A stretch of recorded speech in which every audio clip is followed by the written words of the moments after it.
Couleur de la vie, nous sommes à Sacré-Cœur à la rencontre de Coumba Gawlo Seck. La diva à la Vador a rallié à sa cause des artistes d'ici et d'ailleurs autour du festival Chant des Linguères pour promouvoir la femme du 26 au 30 juin. Ce festival a vécu à Dakar. On fait le point avec notre invité.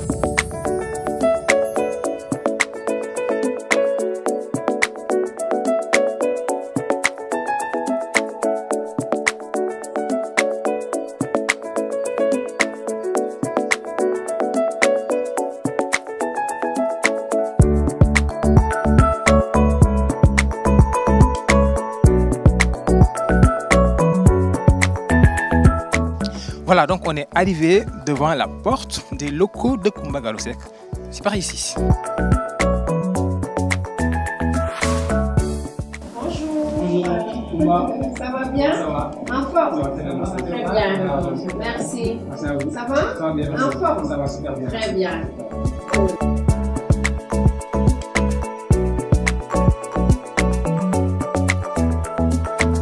Voilà, comme annoncé, l'invité de ce présent numéro de Couleur de la vie est la chanteuse, l'artiste, la diva à la voix d'or. Vous comprenez Coumba Gawlo Seck. Avec elle, on va revenir un peu sur le festival Chant des Linguères, faire un peu le bilan et pourquoi pas parler également des perspectives. Bonsoir Coumba. Bonsoir Samba. Vous allez bien? Je vais très bien et vous-même? Merci beaucoup de nous recevoir chez vous. Mais merci, tout le plaisir est pour moi aussi. C'est très sympa ici. Ben, merci, j'en suis ravie alors. Je suis ravie que ça vous plaise. Alors, chaque jour, vous êtes là. Ça fait quoi à Coumba? Quel est le sentiment qui anime Coumba chaque jour qu'elle apprend un peu les studios de sa radio? Ben, un sentiment voilà, de satisfaction, un sentiment voilà, de me lever au moins avec un but dans la vie, avec un objectif, c'est d'aller travailler. Voilà, parce que je suis ici tous les matins. Quand je suis au Sénégal, quand je ne suis pas sur la scène, j'emprunte mon autre habit et je suis ici tous les matins à 8h30. Voilà, pour travailler. Donc, et dans la vie, je pense qu'il est important d'avoir un but, d'avoir un objectif et voilà, de se dire, je me lève pour ça. Le travail, vous l'avez dans le sang, si je peux m'exprimer Ah ainsi. oui, je l'ai dans le sang, je peux dire. C'est ma motivation, c'est une façon pour moi de me sentir utile à ma société, de me sentir épanouie parce que c'est important. Je me lève au moins pour quelque chose dans la vie et ce quelque chose-là, c'est faire partie des personnes qui apportent leur pierre à l'édifice. Alors, parlons un peu du festival Chant des Linguères qui s'est tenu du 26 au 30 juin. Alors, est-ce que vos attentes ont été comblées, Coumba? Je suis très satisfaite, je suis très contente de cette deuxième édition, de l'évolution de cette deuxième édition du festival Chant des Linguères, pour la simple et bonne raison que quand même nos attentes ont largement voilà, été même dépassées. C'est au-dessus même de nos espérances, pour la simple et bonne raison que c'est d'abord une deuxième édition et ce n'est jamais évident d'organiser un événement et d'avoir une réussite totale à la deuxième édition. Mais cet honneur-là revient à nos partenaires qui nous ont fait confiance, mais aussi au staff qui a travaillé d'arrache-pied sur ce programme-là, qui y ont cru dès le départ, et enfin aux femmes pour qui le festival Chant des Linguères est destiné. Justement, quel a été l'esprit, même la quintessence même de ce festival? Vous savez, j'ai voulu, à travers le festival Chant des Linguères, créer une plateforme de discussion, de partage, d'échange des femmes. Et j'ai voulu, à travers ce festival, créer au Sénégal une plateforme qui va voir converger toutes les femmes d'Afrique, mais toutes les femmes du monde, pour discuter de leurs problèmes et en apporter à l'issue de leurs échanges des solutions. Parce que ce que j'ai constaté, c'est que les problèmes des femmes sont en grande majorité discutés par des hommes qui s'enferment dans des salles et à leur sortie votent les lois, en prennent ce qui les arrange et laissent de côté le reste. Alors je me suis dit, mais quand même, il faudrait que les femmes puissent se joindre à ces hommes-là pour elles-mêmes discuter de leurs problèmes, y réfléchir et arrêter elle-même les solutions et les décisions. Et c'est donc ce qui a motivé ce festival Chant des Linguères. Mais chant, pourquoi? Parce que j'ai été consciente dès le début, depuis toujours, que la musique est un excellent vecteur de communication et qu'il fallait passer à travers ce levier-là pour sensibiliser et véhiculer des messages forts, d'où le nom chant. Et linguère, parce que pour moi, toutes les femmes sont des linguères. La femme est linguère parce qu'elle est belle. Linguère parce qu'elle est intelligente, Linguère parce qu'elle est dynamique, Linguère parce qu'elle est forte, elle a de la personnalité, Linguère parce que tout simplement elle garde la tête haute, le regard droit, Linguère parce qu'elle n'a pas peur de tomber mais de se relever, de pleurer, de se dire demain sera meilleur, je vais y aller, ce n'est pas cette petite... chute qui va m'arrêter, bien au contraire, ça va me renforcer et le meilleur reste à venir. Tout simplement Linguère parce qu'elle sait ce qu'elle veut et ce qu'elle vaut. Et donc, d'où le nom Chant des Linguères. Voilà, et donc il y a une plateforme à travers la musique qui réunit des femmes leaders, des intellectuels, des femmes, quelle que soit leur appartenance culturelle ou sociale, d'où elles viennent, nous, cela ne nous intéresse pas. Ce qui nous intéresse, c'est qu'elles soient tout simplement des femmes qui en veulent et qui veulent changer leur statut social ou en tout cas leur situation ou conditions de vie dans la société. Et c'est cela l'objectif du festival Chant des Linguères, qui s'est passé sur plusieurs tableaux pendant plusieurs jours. Tout à fait. Alors, la culture au cœur du développement, ce festival a réuni des femmes artistes d'ici même et d'ailleurs. Ça a été un moment de communion, un moment de partage. Tout à fait. De grands moments de partage et de communion avec des femmes de différents niveaux sociaux, de différents niveaux intellectuels et de différents niveaux culturels. Et c'est cela, d'ailleurs, le plateforme Chant des Linguères, parce que quand vous arrivez, quand vous assistez au forum, vous voyez des grandes dames comme Aïssata Tall Sall, comme Amsatou Sow Sidibé, comme le docteur Safietou Thiam, comme Aminata Mbengue Ndiaye, avec notre brillante modératrice qui nous a honorés et qui a accepté d'être la modératrice du forum, Dior Fall Sow, la brillante avocate, qui fut quand même première femme procureure. Donc ce n'est pas quand même une petite affaire. Et de l'autre côté, nous voyons aussi les jeunes qui sont les étudiantes du lycée John Fitzgerald Kennedy, avec des femmes commerçantes, des femmes qui sont dans des ONG ou des GIE. Donc pour vous dire les types de catégories de femmes que nous avons à tous les points de vue, et des femmes chanteuses qui viennent des 7 pays d'Afrique. Donc c'est ça la plateforme. Et puis quand on arrive au gala de récompense des femmes des Linguères du développement, voilà, qui a vu la participation de femmes comme Aminata Mbengue Ndiaye, comme Seynabou Gaye Touré, présidente départementale, comme Woré Sarr.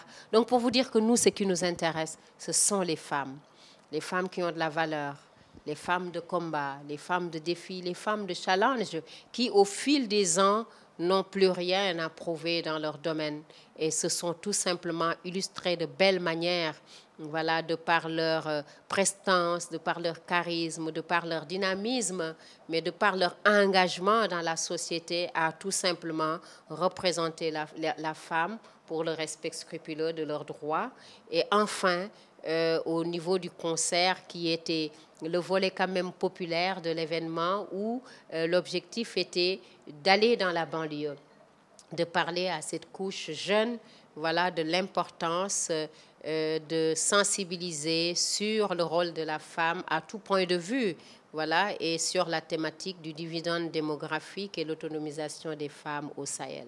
Alors, en droit des femmes, on va y rester combat. Aujourd'hui, les femmes sont confrontées à beaucoup de problèmes. Aujourd'hui, quel est le plaidoyer de la femme chanteuse, la femme combattante qui est Coumba Gawlo, pour quand même replacer, je veux dire, la femme dans son rôle de femme développement, femme à la place d'une société quand même qui aspire à donner à la femme ce qu'elle représente vraiment? Mon plaidoyer se situe à plusieurs niveaux.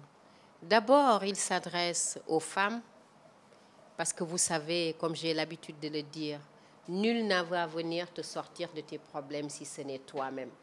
Il faut que les femmes soient davantage engagées. Et aujourd'hui, vous savez tous mieux que moi que la condition de la femme est un peu a un positionnement mitigé. Autant d'un côté, je me réjouis quand je vois de grandes femmes leaders siéger dans les grandes instances de décision, je me dis, c'est bien, les femmes y arrivent et peuvent continuer à y arriver. Mais d'un autre côté, quand je vois tout et j'entends tout ce qui se passe dans notre société à l'endroit des femmes pour ce qui concerne comment dirais-je, les agressions qui sont menées à leur endroit, les viols à l'endroit des petites filles, le problème de chômage à l'endroit des femmes, je me dis, ben, est-ce que réellement la condition féminine est améliorée? Donc, c'est aux femmes de se battre, de prendre leur destin à bras le corps et de se dire, c'est moi-même femme qui veut faire changer les choses et de travailler aux côtés des hommes qui veulent faire changer. Parce que vous savez, il y a aussi des hommes qui ont compris et qui comprennent qu'il y a des femmes de valeur, il y a des femmes de combat, il y a des femmes de défi, il y a des femmes qui ont du mérite et qui se mettent à côté de ces femmes pour se battre. Donc moi, je m'adresse à ces femmes-là qui veulent se battre et qu'elles comprennent que c'est à elles de changer leur destin et que personne ne leur fera.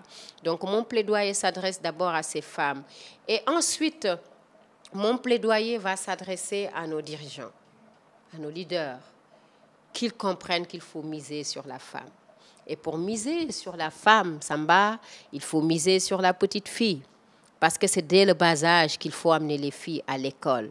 Une femme qui va à l'école, qui connaît ses droits, qui est bien éduquée, qui est bien encadrée, qui est soutenue, naturellement, dont le processus de vie a été, dès le bas âge, suivi, encadré, bien amélioré, naturellement, aura beaucoup de chances de faire partie des femmes leaders, des femmes qui pourront diriger, manager et siéger dans les grandes instances de décision.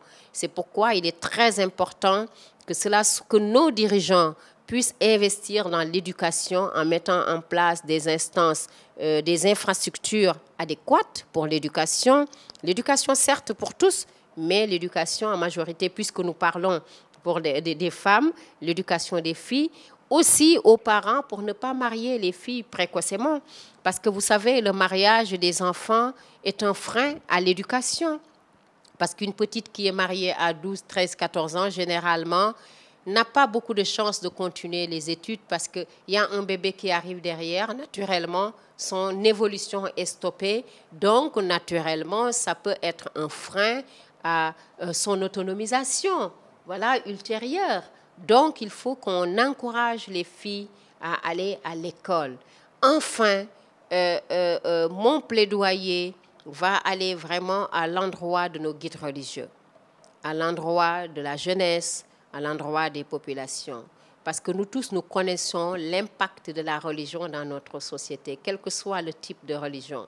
Nous sommes certes dans un pays laïque, mais les religions comment dirais-je, reconnues, révélées, sont importantes chez nous, que ce soit les catholiques ou la religion musulmane. Il est important que nos religieux nous aident.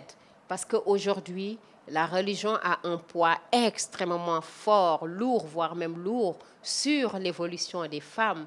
Parce qu'aujourd'hui, il y a tellement de choses que l'on colle à la religion pour faire regresser la femme. Ce ne sont pas vrai. L'islam a été la première religion à même sortir une sourate pour la femme, pour valoriser la femme, pour protéger la femme, pour la mettre en avant. Et aujourd'hui, il se trouve qu'il y a beaucoup de choses que l'on dit qui viennent de la religion à l'endroit de la femme qui ne sont pas vraies. Donc, il faut que nos religieux nous aident, voilà, à dénoncer, que nos religieux nous aident à protéger la femme, que nos religieux nous aident à autonomiser la femme. Parce qu'aujourd'hui, vous savez, l'autonomisation de la femme, ce n'est pas seulement le travail. C'est l'éducation pour qu'elle soit autonome. C'est sa liberté, c'est son droit de parole, c'est son droit d'exister, c'est son droit de dire oui ou non, de faire ses choix, c'est aussi être autonome.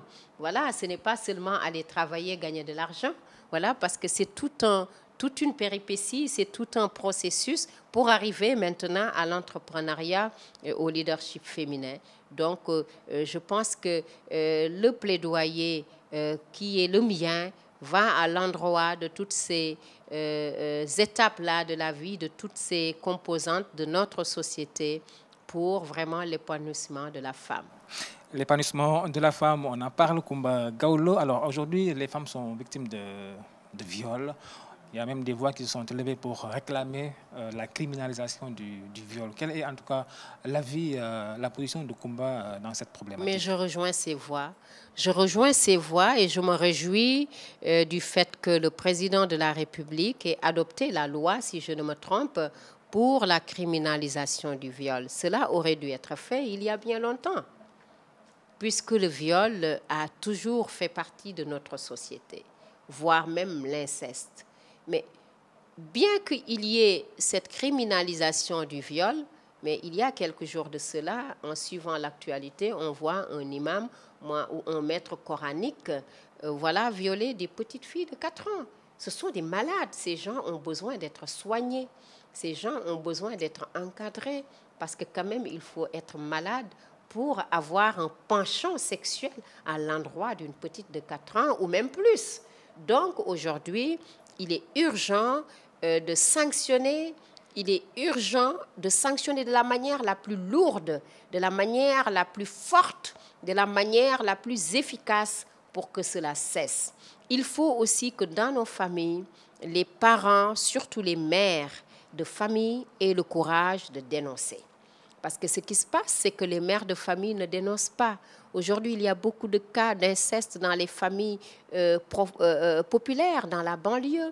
Et ce qui se passe, c'est que les parents, généralement, surtout les mères de famille, ont honte de dénoncer, ou bien elles ne veulent pas dénoncer parce qu'elles se disent après, il va y avoir la chanson comme quoi c'est par ma faute que le père est parti en prison. Mais un père qui viole son enfant, vous vous rendez compte? Ou un oncle ou un grand-père qui a des sentiments autres que des sentiments filiaux envers son enfant, mérite d'être emprisonné, mérite d'être soigné, parce que sa place, c'est dans un hôpital psychiatrique, voire en prison. Ce sont des personnes qui doivent être prises en charge, voilà, et non qui doivent être laissées dans la maison. Donc, je pense que c'est un travail que toute la société en synergie doit faire pour qu'ensemble, nous puissions arriver à résoudre ces problèmes sociaux qui sont des problèmes graves et des problèmes de l'heure. Et quand je vois les violences, les femmes qui sont tuées, les petites filles qui sont tuées, je me dis il y a vraiment quelque chose à faire. Il faudrait aujourd'hui que nos leaders, nos dirigeants, surtout l'État, installent, s'il le faut, des brigades dans les quartiers. Il faut qu'il y ait des brigades. Parce qu'aujourd'hui, des personnes, même pas seulement des femmes, des personnes sont agressées. Il y a tellement de violence. Et le temps que la police ou la gendarmerie réagissent, il y a un temps fou parce qu'il n'y a pas de brigade. Et c'est très difficile. Donc, je pense qu'aujourd'hui, il est urgent, dans les priorités, de mettre en place des systèmes de sécurité pour les populations et toutes les populations. D'accord. C'est également le combat que vous menez à travers votre association pour quand même préserver les droits des enfants à travers Lumière pour l'enfance. Absolument. Lumière pour l'enfance, Kumba Gawlo, est une association qui existe depuis 1994 sous le nom de AWAG au début, mais au fil des ans. Et du fait de nos partenaires importants, d'année en année, on a voulu quand même créer une appellation beaucoup plus internationale, d'où le nom de Lumière pour l'enfance, Kumba Gawlo. Donner une lumière aux enfants, donner du bonheur, donner un sourire aux enfants. Et c'est notre objectif. Et à travers l'éducation, en mettant en place des infrastructures d'éducation adéquates, à travers la santé, en mettant en place des infrastructures de santé adéquates par des réfections ou des fournitures d'école, des choses de ce genre. Voilà, nous travaillons en partenariat avec des institutions ou des ONG qui croient en nos combats. Et je pense que c'est l'entité qui me plaît énormément parce que c'est l'entité de cœur. Voilà, dans toutes les organisations que j'ai mis en place, parce que c'est l'entité de l'écoute, l'entité de cœur, l'entité de la solidarité. D'accord. Alors, on va faire un point sur la femme chanteuse qu'est Kumba Gawlo. Vous êtes une icône, une référence à travers le monde entier. Là, je vous regarde, j'ai l'impression de faire face à la diva Whitney Houston. Alors, Ah, je suis flattée. Ce fut ma chanteuse. d'accord. Parce que j'ai appris à chanter sur les mélodies de Whitney, cette grande, grande, grande chanteuse qui nous manquera pour toujours. Ouais. Elle était la voix, comme Ouais. également elle la Ah voix. ben oui, magnifique Whitney. Vous savez, Whitney, toutes les chanteuses actuelles, Beyoncé, Alicia Keys, toutes ont appris à chanter sur les mélodies de Whitney. Elle nous a inspirés. Moi, je me rappelle de sa chanson I Will Always Love You. J'étais là chanter, chanter. Ma mère me disait, ouais, c'est pour ça que elle a inspiré toute une génération, Whitney. J'étais profondément attristée par sa disparition. Alors, si Kumba devait faire un peu le bilan de sa carrière aujourd'hui, ce serait quoi? Écoutez, je ne sais pas si c'est à moi de faire un bilan, ce serait prétentieux. Voilà, de juger moi-même l'évolution de ma carrière. Je pense plutôt que c'est au public, voilà, de le faire. Pour ma part, je continue mon bonhomme de chemin. Je continue à faire mon travail de la manière la plus professionnelle, la plus exigeante, selon les exigences de mon métier, la plus naturelle. Je ne me prends pas la tête. Voilà, et puis je suis sur ma route. Je suis ma route et mon destin. Je pense que de 86 à nos jours, j'ai fait quand même du chemin. Je n'ai pas beaucoup dormi. Et voilà. Et ça a payé, hein? Ah ben, si vous le dites, je rends grâce à Dieu, je pense. Alors, et si aujourd'hui, en fait, quel est votre regard sur la nouvelle génération de chanteuses, quand même, que ce soit au Sénégal ou en Afrique de manière générale? Ah, il y a des talents, il y a de grands talents. Il y en a qui sont très talentueux en Afrique, dans cette nouvelle génération, pour vous reprendre, voilà, de chanteurs ou de chanteuses. Voilà, seulement, il y en a qui sont talentueux, il y en a aussi qui peut-être gagneraient à travailler davantage et à comprendre que la musique est un métier. C'est un vrai métier, la musique. C'est un métier qui peut te faire vivre, qui peut te faire gagner ta vie, qu'il faut structurer, organiser, faire avec rigueur et exigence. Sinon, c'est une carrière comme un feu de paille ou comme de la poudre, voilà, sur du braise. Voilà, et c'est malheureusement ce qui arrive assez régulièrement dans ce métier à beaucoup de jeunes filles ou de jeunes artistes, jeunes garçons qui ont beaucoup de talent, mais qui peut-être n'y mettent pas la hargne qu'il faut, l'exigence qu'il faut. Parce que vous savez, dans ce métier, il faut savoir faire un choix. Voilà, parfois, il faut savoir faire un choix d'exigence, savoir faire un choix de carrière, savoir faire un choix voilà, de ne pas trop, comment dirais-je, choix de rigueur. Voilà, ce n'est pas toujours facile parce que c'est un métier qui peut te tromper facilement. On est souvent sous les paillettes, les strass, les garçons. Quand on est un garçon, les filles sont faciles. Quand on est une fille, les garçons peuvent être faciles aussi parfois avec la drogue, l'alcool, l'argent. Si on ne fait pas attention, si l'on ne fait pas attention, l'on glisse facilement. D'accord. Alors, Kumba est une femme leader. Le leadership, comment l'apprendre aux jeunes? Écoutez, je ne sais pas si je peux apprendre aux jeunes le leadership. Moi, le message simple que j'ai à l'endroit de ces jeunes pour être un leader, c'est d'abord dans le comportement, dans l'envie, voilà, dans la niaque, la volonté d'y arriver. Il faut se dire, je peux y arriver, je veux y arriver, et il faut travailler dur pour y arriver. Voilà, le leadership, c'est l'entre-gens, c'est entreprendre, c'est initier, c'est vouloir tous les jours y arriver, mais aussi se remettre parfois en question. Voilà, il peut arriver que l'on prenne parfois des décisions qui sont bonnes, comme d'autres qui ne sont pas toujours les bonnes, mais ce n'est pas ça le plus important. L'important, c'est d'avoir entrepris, d'avoir essayé, d'avoir voulu bâtir quelque chose et de croire en soi. Il faut croire en soi. Quand on croit en soi, on a foi, on garde la foi, on peut toujours y arriver. Ne jamais baisser les bras, se dire je peux tomber, mais il ne faut pas prendre trop de temps pour pleurer. Voilà, il faut se relever, faire son analyse, se dire ben, j'avance, je vais y arriver. D'accord. Alors, Kumba, quand elle parle, elle est écoutée, on boit littéralement ses paroles, moi y compris d'ailleurs. Ah, Alors, merci, je suis flattée. Est-ce que Kumba, ministre, un jour, ça vous dit?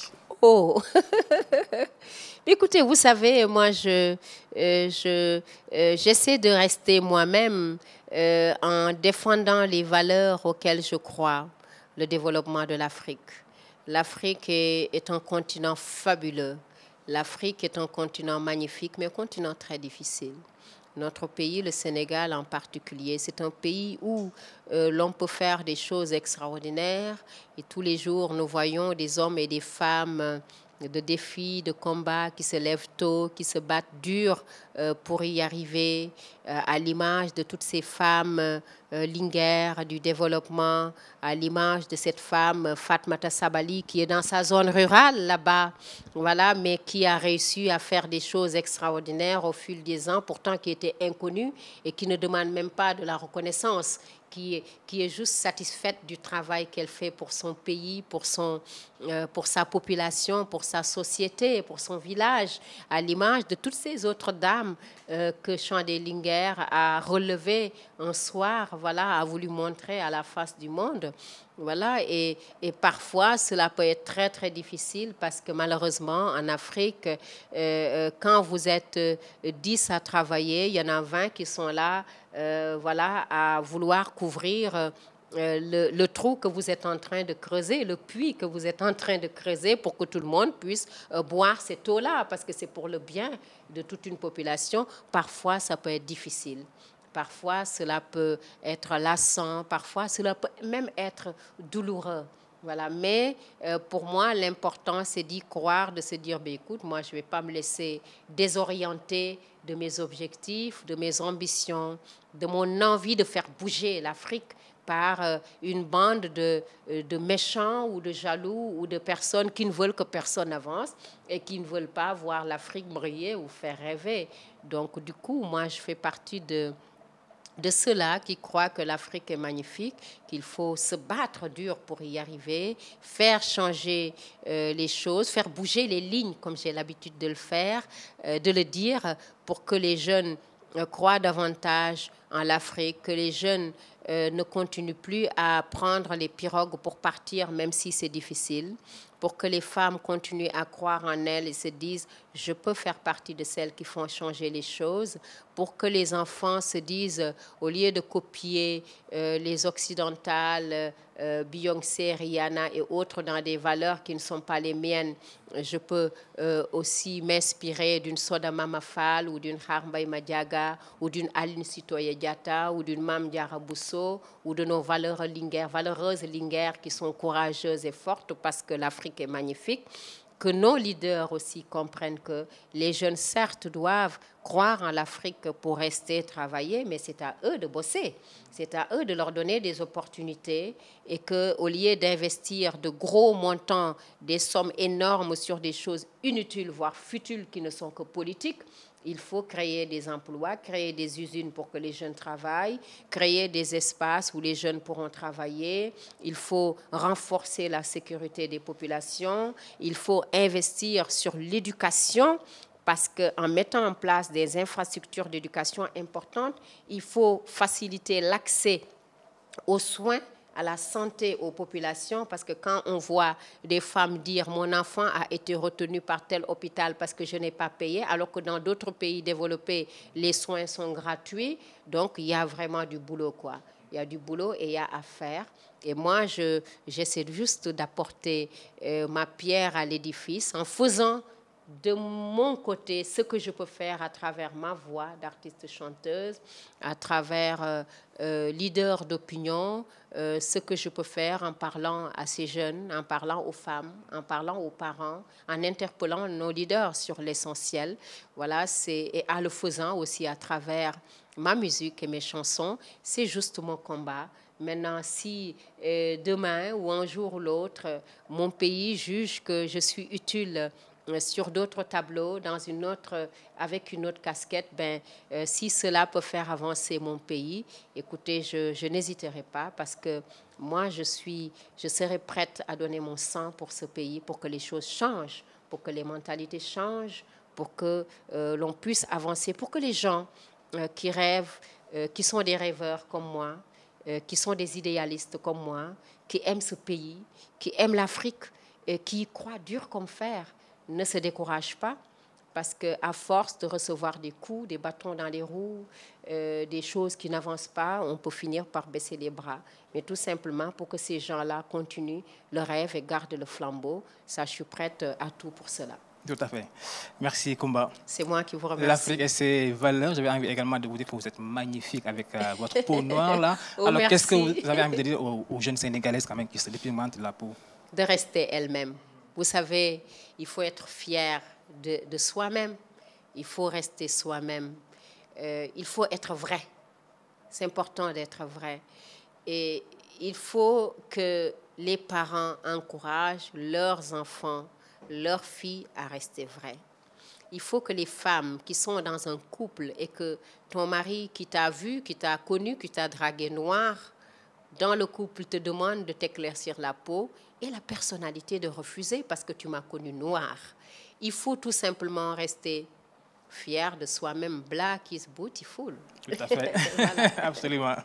Merci beaucoup, Kumba. C'est moi qui vous remercie. Plaisir. Merci, tout le plaisir est pour moi. Merci, Samba. Voilà, c'est la fin de cette émission. Merci de l'avoir suivi. Je rappelle que nous recevions la chanteuse à la diva, à la voix d'or, Kumba Gawlo Seck. Rendez-vous très prochainement, toujours sur Dakaractu avec un autre invité. À très bientôt.